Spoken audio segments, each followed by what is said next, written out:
سلام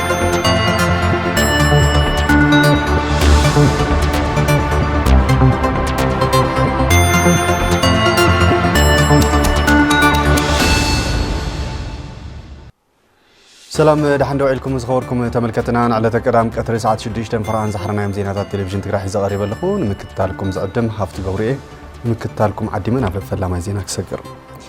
محبر تغارو سمين امريكا اب غون حزب تግራይ تسلفو لعلاونت ግዛት تግራይ كخبرن زتمزابل حزبين اب مربتو كملسن كم زقالس اب زوصو مغلص افليتو እቲ ማህበር ነዚህ ዝገለጸ መበል 52 ዓመት መስረቱ ኣብ ዘኽብረሉ ዘሎ እዋንዩ ጸጋይ መኮነን ተወሳኺ ዘሎ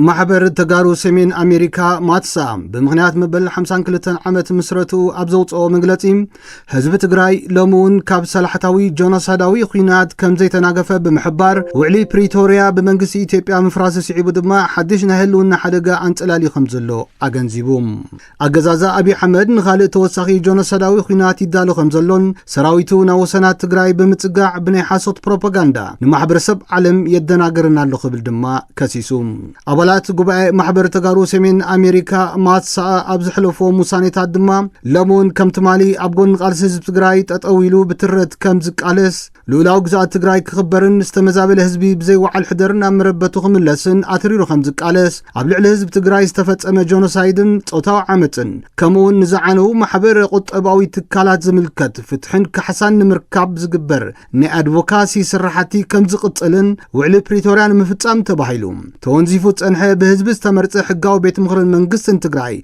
ناب سرح مملاسو زلو دقف بمقلاتن نحيلتات سراويت تግራይ زلو خبرن دقفن الرقاقيتوم كمون مسرعة أديس آبا وقينوم أبلع لحزب تግራይ نايت ألم ووفري قبرن زلو وحدات تغارو بطنع كونينوم محبر تغارو سمين أمريكا ماتسا مسكلهم نبرتن ودابتاتن دياسبورا تግራይን قربابت حزبتاتن زلو محزنت كمز قتلون أفليتوم مستر عوتنا صنوع حدنتنا يزبلت محبر ماكلهم حزب تግራይ ገይሮም ምዝንቀሳቀሱ ሓይልታት ዘለዎም ናይ ኣሰራርሓን ፖለቲካዊ ኣፋላለያትን ብዘይ ገድስ ኣመኸተ ሓቢርካን ምስራሕ ፍርቅ መንገዲ ኸይድካን ምቕባል ድልው ምዃኑ ብምርጋጽ ዓለም ለኸ ትካላትን ሃገራትን ድማ ኣብ ልዕሊ መንግስቲ ኢትዮጵያ ተሪር ስጉምቲ ክወስዱ ጻውዒት ኣቕሪቡ محبر تغارو سمين أمريكا ماتسا مبل 52 عامت مسرتو كاب 6 كساب 8 حمله 2018 عامت امرت اب كتما لانكاستر جزءات فينسلافانيا أمريكا صنوع حدنتنا نهلاو حزبنا بزبل مري حساب اخبروم هلواتن دحننتن حزب تግራይ نمحاسب زغبر قالسي عامتات مختم دغافن متنخارن وسانه كم زخونه نبارات عقمي كفله كتما سمين مقله ገሊጾም حزب تግራይ ኣብ ታሪኹ በመንነቱን ዓዱን ዘይዋገ ህዝቢ ከም ዝኾነን ሕዝውን ህልውንኡን ምርጋጽ በሓድነት ክቃለስ ከም ዝግባእቶም ነባራት ዓቕሚ ኣገንዚቦም ታደለ ዳኘውን ዘዋደዶ ጸብጻብ ገብረ መስቀል ኪሮስ ከም ሳብ ካርቦይ ዝተወረረ ሕገ መንግስታዊ ግዛኣት ትግራይ ኣብ ክንዲ ምምላስ ሕዝውን ኩለመዳዊ ክልክላታት ብምንባር ኣብ ልዕሊ ህዝብ ትግራይ ሰላሕታዊ ጽንተት ይፍጽም ከም ዘሎ ነባራት ዓቕሚ ከተማ መቐለ ነበርቲ ክፍለ ከተማ ሰሜን ይገልጽ ህዝብ ትግራይ ብዙሕ ግዜ ብጥሜትን ስቃይን መድሓኒት ዘይብሉን ባንክ ከይሰርሕውን ባንክ ዓጺኻ ገንዘብ ብምስኣን ብጥሜት ሰላሕታዊ ጽንተት ኢሉ ብዝተለመ መሰረት ይዝኸይድ ዘሎ ተብድኳን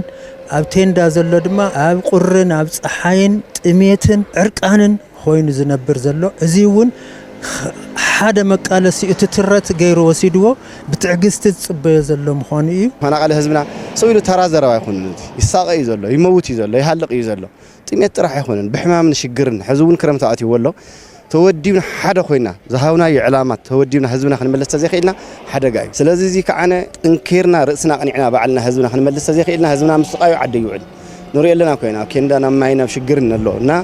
ርእስና ቀኒዕና ህዝብና ነድሕን ተወሪሩ ዘሎ መሬት ትግራይ ንምውሓስን ንልዕሊ 6 ዓመታት ኣብ ዝኸፈ ስቃይ ዝርከቡ ተመዛበልቲ ወገናትና መረበቶም ንምምላስን ዓቕምታት መኸተ ምጥንኻር ወሳኒ ከም ዝኾነ እቶም ነባራት ዓቕሚ የረዱ ለኣላውነትና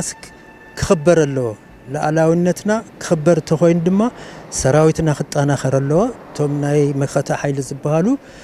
سراويتنا يتاناخر حزبنا يتاناخر بطغالاي زطنكارن زين بودابن مستو مختا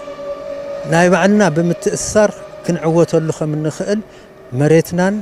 ህዝብናን እውን ናብ መረበቱን ናብ መሬትና ወድማ ናብ ዓድና ከም ዝምለስ እርግጸኛ ኢና ማለት እዩ ተወዲብናን ቅጽምና ዘርአናሎም እምባኣር ይኹን ኢሎም ክመልስዎ ከም ዝኽእል ጸላእትና ጥርጥር የብሉን ወሳኒ ግን ሓደ ምዃን የድልየና ኣነ ዘላትን ዕድመይ ካልእ በክዕ በብደረጃኡ ኣዕሙን ሰራዊቱ ንህዝቡ ንተፈናቀሉ ክሓስብ ክኽእል ኣለዎ ዝብል እምነት ኣለና ሓደ ምዃን ንዓና ወሳኒ ሰራዊትና እንድሕር ተጠናኺሩ ኣያና ማለት እዩ ኣየ ትግራይ ማለት እዩ ንሰራዊትና ዘድሊ ነገር ኩሉ ክነማልእ ክንክእል ኣለና በብዓቕምና ንሕና እውን ዓቕምና ዝፈቕዶ ኩሉ ዓሲልና ሓደ ብምዃን ህዝብና ናብ ቦትኡ ክንመልስ ክንክእል ኣለና ህዝብኻን ዓድኻን መሰረት ህልውናኻ እዩ ዝበሉ እቶም ነባራት ዓቕሚ ምስ ጸላኢ ወጊኖም ኣንጻር ትግራይ ዝንቀሳቐሱ ዘለዉ ተጋሩ ብታሪኽን ሕግን ተሓተቲ ካብ ዝኾኑ ካብ ተግባሮም ክቁጠቡ ከም ዝግባእ እውን የተሓሳስቡ ኣረኣያኻ ከም ኣረኣያኻ እዩ ዓድኻ ግን ብኻሊእ ኣረኣያ ትልውጦ ኣይትኽእልን ህዝብኻ ግን ብኻሊእ ኣረኣያ ክትልውጦ ኣይትኽእልን ሃገሮም ኸዲዖም ጥልመት ዘምጽኡን ድማ ተሓተቲ እዮም ብሕጊ ስለዚ ካብ ሕጊስ ዘምልጥ ነገር ዘምልጥ ሰብ እውን የለን ታራ ካብ ዝሓልፍ ናይ ቅርሽን ሃፍትን ወጻኢ ካልእ ቁም ነገር ዘሎ ኣይመስለና ኣነ ኣብኡ ኮይንካ ከዓ ዝግበር መፍትሒ ንህዝቢ ትግራይ ተቓላሳኢልካ ዝሕሰቡን ስለዘይኮነ እዚኦም ክልብምለው ዝብል እምነት ኣለኒ ህዝብናን ሰራዊትናን ሓደ ብምዃን ተፈናቀላይ ህዝብናን ባዕልናን ጠንኪርና ሰራዊትና ክነጠናኽር ክንክእል ኣለና ዓቕምና ዝፈቕዶ ሁሉ ክንገብር ኣለና ህዝቢ ትግራይ ኣብ ታሪኹ ብመነቱን ዓዱን ዘይዋገ ጅግና ህዝቢ እዩ ዝበሉ እቶም ነባራት ዓቕሚ ሕዚ እውን ኣብ ውሽጢ ዓድን ወፃእን ዘሎ ትግራዋይ ህልውና ህዝቡ ንምርጋጽ ብሓድነት ክቃለስ ከም ዝግባእ ሓቢሮም ናይ ወለድና ናይ ቀደም ብሓድነቶም ብጥንካሬኦም ዓዶም ማንም ክረግጻ ዘይኽእል ምዃኑ ዘመስከሩ ወለድና ከምና ኣፄ ዮሐንስ ራእሰ ኣሉላ ዝመሳሰሉ ጀጋኑ ወለዲ ከም ዘለውና ንፍል ናቶም ኣሰር ሒዙ እዩ እውን ሕዚ ሰራዊትና ዕፅዋን ክባን ክፍንጽሕ ዝምክር ዘሎ ውዳበና ተተጠናኺሩ ሓይልና ተተጠናኺሩ ድማ ዝፍትኖ ዘሎ ከበባን ዕፅዋን ሴርኻ ንምውፃእ ናይቲ ህዝቢ ጉልበት ይኸውን ዓቕሚ ይኸውን ማለት እዩ ሓድነት ማለት ውዳበ ማለት ጥንካሬ ማለት እዩ ዲያስፖራ ማለት ትነልዕሎም እንተለና እንኳን ድሕሪ ሰው ዝናይ 8 ወርሕ ጸቢብን ዝምለስ ዘይመስልን የለው እንደግም ዝተባሃለሉን ታሪክ ዝሰርሐ ህዝብ ኣለና ኣብ ውሽጢ ዓድና እውን ውሽጢ ትግራይ ኮይኑ ባዕሉ ናይ 3 መዓልቲ ዓለም ሒዙ ታሪክ ዝሰርሐ ህዝብ እውን ኣለና ሓደ እንድሕር ኮይና ጸላእትና ዘይነንበርክኸሉ ምኽንያት ምንም የለን ዕላማና ዘይስተኻዕሉ ምኽንያት የለን ተፈናቀልትና ክንመልስ ትግራይና ናብ ንቡራ ክንመልስ ትግራይና ናብ ልምዓት ክንቀይሮ ንኽእል ዕድል ክፍጠር ኣነ በዚ ነገር እዚ ኩሉ ሕብረተሰብና ሓደ እንተዝኾን መማረጽ ዘይብሉ ዕድል እዩ ዝብል እምነት ኣለኒ ሽርሒ ጸላእቲ ብምፍሻል ሃልዋትን ድሕንነትን ህዝቢ ትግራይ ንምርግጋጽ ኣብ ዝካየድ ቃልሲ ብጽሒቶም ከም ዝፍጽሙ ዘዘራርብናዮም ነበርቲ ከተማ ኣኽሱም ገሊጾም ምኽተ ህዝቢ ትግራይ ዝዓንቅፉ ዘለዎ ሓይልታት ብሕጊ ክሕተቱ ከም ዝግባእ እውን እቶም ነበርቲ ኣረጋጊጾም ንጸብጻብ ፍስሓ መዝገበ ገብረ መስቀል ኪሮስ ከም ዝቀርቡ ኣብ ዋናው ኩነታት ኣመልኪቶም ንቴሌቪዥን ትግራይ ርእይቶም ዝሃቡ ነበርቲ ከተማ ኣኽሱም ጸላእቲ ዳግም ጆኖሳይድ ንምፍጻም ኣብ ዝህንደድሉ ዘለው እዋን ቃልሲ ህዝቢ ትግራይ ጠሊሞም ምስ ጸላእቲ ወጊኖም መኸተ ትግራይ ንምዕንቃፍ ዝሰርሑ ዘለዎ ኣካላት ካብ እከይ ተግባሮም ክቁጠቡ ይግባእ ይብሉ ናውንኦም ተመሊሶም ረጊ ኢሎም ተሓሲቦም ያው በቲ ወጥ ዘለ ሕጊ ኣዝሃለው ይሃሉ ግዜ ክነብሕ ይኽእል ካብ ምሕታቶም ግን ዓደ ይቕልን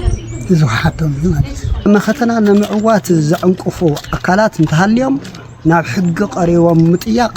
ምንም ኣበሳ ይብሉ ግፍዒ ጸላእቲ ብዝግባእ ንፈልጦ ኢና ዝበሉ እቶም ነበርቲ ዳግም ጆኖሳይድ ክፍጽሙ ዝህቅኑ ዘለው ጸላእቲ ሕልሞም ብምምካን ሃልዋትን ድሕንነትን ንምርጋጽ ሕዚ እውን ከም ወትሩ ተወዲቦም ከም ዝቃለሱ እቶም ነበርቲ ይዛረቡ ከባቢያውነት ከይሓስብና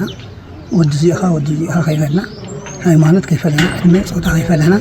ሓደ ኮይና ተቃሊስና ክንምክቶም ኢና ነዚ ከዓ ከም ተጋሩ ክንዳለ ክንክእል ኣለና ወይ ከም ንንፀት ወይ ድማ ንውፃእ እያ ታሕቶ ዝንሄዶ ንሙትን ንውፃእን ድማ ነየ መቸም ንሙት ኢሉ ዝውስነ ሰብ ዘለይ መስለነን ክንወፅእ እዩ ዘለና መኸተ ትግራይ ንምዕንቃፍን ሓድነት ህዝቢ ትግራይ ንምዝራግን ለይትን ቀትርን ዝሰርሑ ዘለው ኣካላት ብሕጊ ክሕተቱ ብትረት ከም ዝቃለሱ ዝገለጹ እቶም ነበርቲ ግዝኣታዊ ሓድነት ትግራይ ክረጋገጽን ተመዛበልቲ ናብ መረበቶም ክምለሱን ኣብ ጎኒ ህዝብን መንግስትን ትግራይ ኮይኖም ከም ዝቃለሱ ኣረጋጊጾም ተቃሊስና ሃለዋትና ድሕንነትና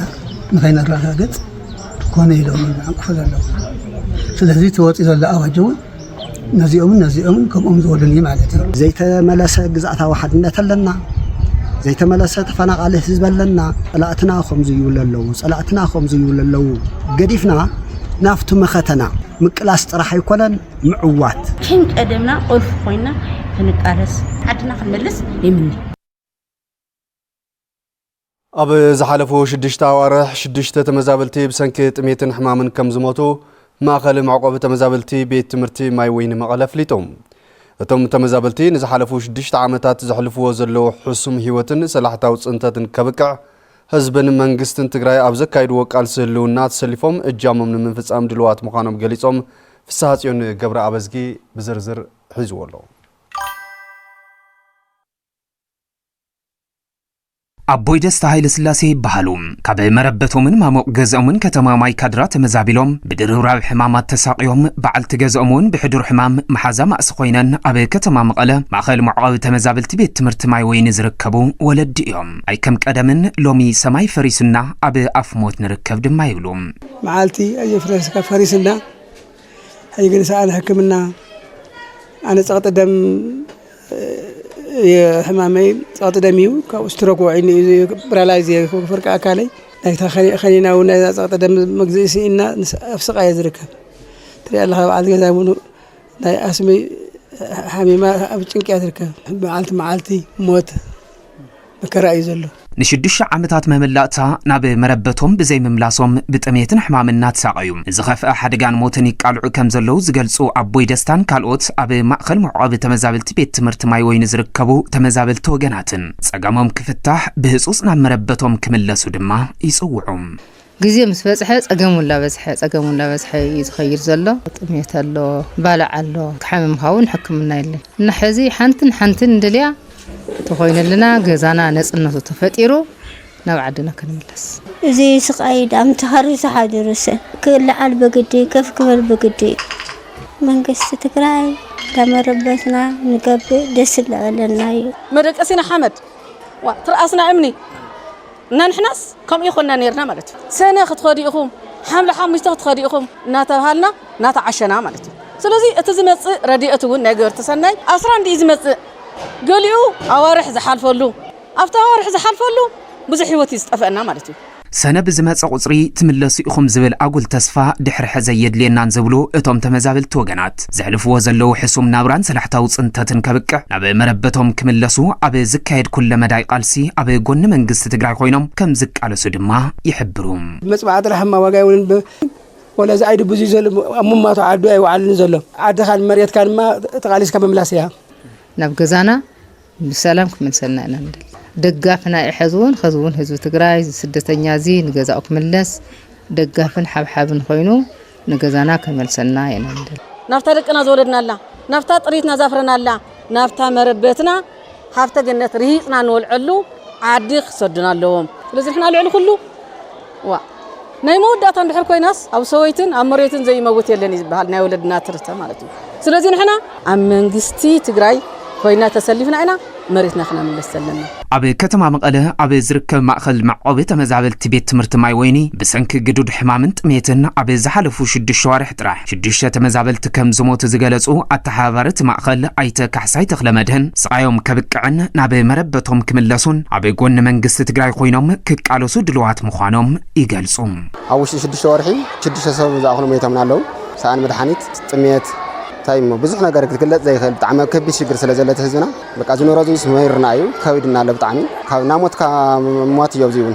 ተቃሊስካ ቦታኻ ምምላስ ግን ኣድላይ ኢልና ኢና ንሓስብና መንግስትና ብዘውፀልና ነገር ከዓ ዝግጁ ኢና ድልዋት ኢና ዝብል ሓሳብ ዘለና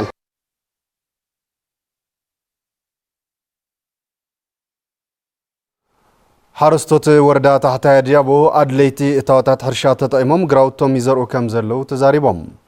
ኣብ ዘመነ ምህርቲ 2018-2019 ዓመተ ምህረት ልዕሊ 237,000 ሄክታር መሬት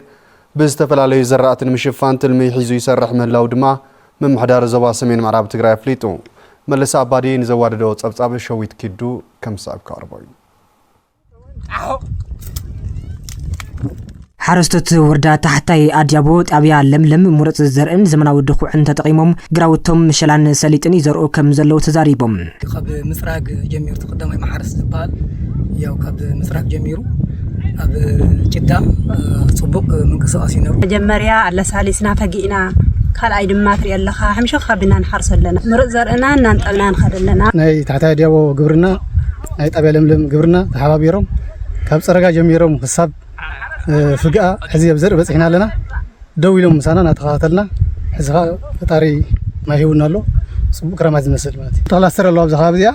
ናይ ሰሊጥን ናይ መሸላን ማለት እዩ ኣብ ቤት ጽሕፈት ሕርሻን ሃብቲ ተፈጥሮን ውርዳታ ታሕታይ ኣዲያቦ ኣተሓባሪ ከይዲ ስራሕ ዝራእትን ሆልቲካልቸርን ኣይተ ተክለ ሃይማኖት ገብሩ ሓረስቶት ሙሉእ እታወታት ሕርሻ ብምጥቃም ብክላስተር ክዘርኡ ኣድላይ ደገፍ ይግበረሎም ከም ዘሎ ገሊጾም 10 ጣብያታት ኣለዋና ብምሸላ ልዕሊ 11,600 ወዲብና ኣለና ብሰሊጥ ደግሞ ናብ 13,300 ከወዲብና ኣለና ማለት እዩ ብሰሊጥ 129 ክላስተር እየን ብምሸላ ደግሞ 445 ክላስተር ዝኣኽላ ወዲብና ኢና ናይ ለንዘን ናይ መፍረይነት 2019 ሒዝና ዘለና ማለት እዩ ብስታንዳርድ ስፍሓት መሬቶም ስታንዳርድ ስፍሓት መሬቶም መርዘሩ ተኸዮምም መዳበርያውን ተኸዮምም መዳበርያ ብሓገዝ አርአይፒ መርዘር ደግሞ ብዝተፈላለዩ ሓገዛት ካብ ኣይሲአርሲ ካብ ናይ ባዕልና ዝነበረና ዘተረፍናዮም ዘርታት ዘርኢ መርዘሩ ሓዘይ ተሓረስታይ እዚ ኣብ ዛለ ማዕተን ስራሕ ዘለና ናይ ክላስተር ትሪዎ ዘለዎም ካብ ኣብ ዘለ ማዕተ ይልና ሙሉእ ብሙሉእ ብመስመር ይዘር ዘሎ ኣተሓባሪ ዘፈር ሕርሻ ዝዋ ሰሜን ምዕራብ ትግራይ ኣይተክብሮም ብስራት ኣብታ ዝዋ ልዕሊ 237,000 ሄክታር መሬት ብዝተፈላለዩ ዓይነታት ዝራእቲ ንምሽፋን ትልሚ ተታሒዙ እናተሰርሐሉ ከም ዘሎ ሓቢሮም ለምዘበን ዓመት ናብ 237,000 ሄክታር ክንሓርስ ካብ ሓሊፍና እውን ክንዘርኢና ትልሚ ሒዝና ዘለና ካብዚ እስካዕ ህዝቢ ዘሎ ኩነታት ላበ 79% ከም ዝዋ ተዘርኢ ማለት እዩ እዚ ክንርኢ ከለና ሕዚ ኣብ መንጎ ወረዳታት ቀዲሙ ማይ ዝዘነበለን ከባቢታት ኣብ ዝሓሸ ደረጃ ዝበፅሕ ዝራእቲ ኣሎ ብፍላይ ከም ዒልዎ ኣብ ዕብየት ደረጃ ዝበፅሕ ኣሎ ዳጉሻውን ቀዲሙ ዝተዘርአ ዝበቆለ እውን ኣሎ ማለት እዩ ዝራእ ዘለለም ዘበን ዓመት ብፍላይ ናይ መካናይዜሽን ስራሕቲ ነስፍሕ ክንክእል ኣለና ኢሉ ክልል እውን ብዘቕመጡ ኣንፈት እስካዕ ሕዚ ናብ 310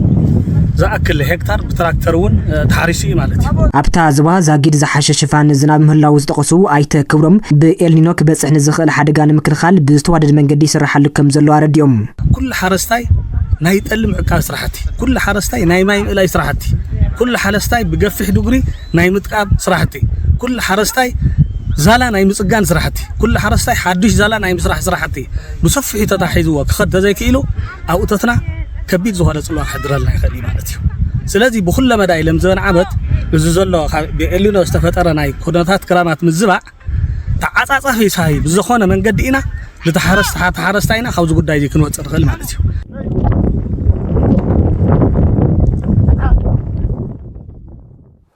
ሃገረ ስብከት ከተማ መቐለ ኣብ ክትትል ሕክምና ንዝርከባ ዝተወደባ ኣባላት ጉዳኣት ኩናት ደቂ ኣንስትዮ ትግራይ 1 ሚልዮን ብር ሓጊዙ ትዕግስቲ ኪሮስ